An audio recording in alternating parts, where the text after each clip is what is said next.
morning, children. We are in lesson 5 and the name of the chapter is Introduction to Java and QJ. In this lesson, today we are going to discuss the topic Fundamentals of Java Program. So in fundamentals, the first word is given token. So what is token? Token is the smallest element present in a Java program. Means it is the smallest building block or it is the smallest component which is used to construct a Java program.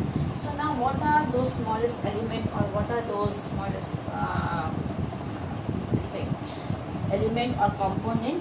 So those smallest component are your keywords, identifiers and various symbols. Okay, with the help of all these things we construct a Java program. So what are those keywords? By now you all are familiar with the keywords. It is class, main, void, public. These are all keywords, and we make use of various identifiers. Means we give class name because it gives the name for a class, so class name is identifiers. Symbols, when we write a Java program we make use of various symbols. And what are those symbols? Symbols could be curly braces, round braces, square bracket, semicolon, concatenation sign, and the dot operator. This dot is called dot operator. These are the various symbols, and with the help of all these things we construct a Java program. The second fundamental is identifiers. So what are the identifiers? Identifiers are any name given to the different components of a program is called identifier. What are the various components? As I told you, the various components are, it may be the class name. So class name, variable name, function name. All these names are given by a programmer. Programmer means a person who writes a program. All these names are given by a programmer. So these names are called identifiers. You can understand it like this way, that we are identified by our names. So our names are our identifiers. The same way the name given to a class, the name given to a variable, and the name given to a function, by whom? By the programmer. And you may change variable name or identifier name, you may change as per your convenience. Okay, so class name, for example, I am keeping my class name student, welcome. Variable name, in the previous class, in the algorithm and flowchart chapter, we have studied various variable name. We can give any variable name, A, B, C, etc., so on, and function name. Okay, so these are called identifiers, and these names are given by the programmer. This is the main basic things to identify the various component of a program. Now there are certain rules for this identifier. How you can keep your class name, what rules you have to follow. So we will discuss about the various rules of identifier. For example, class, and I have given the name student, and this is my programming code, public static void main string args.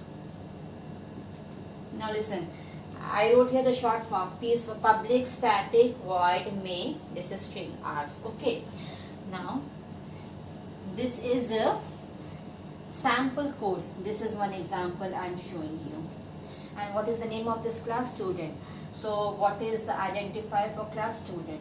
So what are the rules? We can give this class name. The class name can start with capital letter A to Z, with small letter A to Z, and it may contain underscore sign, dollar sign, or any number, 2304, whatever number you want. You may include all these things in your class name. Okay, so now how to use all these things in your class name? This is more important.